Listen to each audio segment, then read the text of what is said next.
Everyone welcome back to కళా blogs. అందరూ ఎలా ఉన్నారండి? బాగున్నారా? నేను కూడా బాగున్నానండి. కొంచెం ఈ మధ్య వాతావరణం చేంజ్ అయింది కదా, వర్షాలు పడి, అందువల్ల కొంచెం జలుబు చేసింది, జ్వరం కూడా వచ్చింది.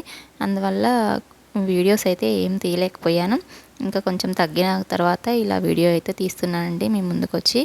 ఇంకా లంచ్లోకి అయితే ఇలా నేను పాపడాలు వేస్తున్నాను. వీటిని పాపడాలు అనకంటే గొట్టాలంటంట. మా చిన్నప్పుడైతే చిప్స్ అనేవాళ్ళము, ఇంకా గవ్వలు అనేవాళ్ళము. ఇవైతే చూడగానే నాకైతే చిన్నప్పుడు జ్ఞాపకాలు గుర్తుకొచ్చాయండి. చిన్నప్పుడైతే ఇలా కొనుక్కుంటే 5,000కి 5 పెట్టుకొని మంచిగా తినేవాళ్ళం. చిన్నప్పుడు సరదాలే వేరు కదండి, ఎంత బాగా అనిపించేదో. ఇంకా లంచ్ అయితే చేస్తున్నారండి, నోరు టేస్ట్ లేదనేసి ఇంకా కొంచెం పప్పు అలసందకాయ కర్రీ చేశాను, నెయ్యి వేసుకొని ఇంకా గొట్టాలు అయితే పెట్టుకొని తినేస్తున్నాను. చాలా కొంచెం టేస్టీగా అనిపించింది. ఇంకా మీరు కూడా ఏమంటారు వీటిని కామెంట్ చేయండి. వీడియో నచ్చితే లైక్ చేయండి, సబ్స్క్రైబ్ చేసుకోండి. బాయ్ అండి.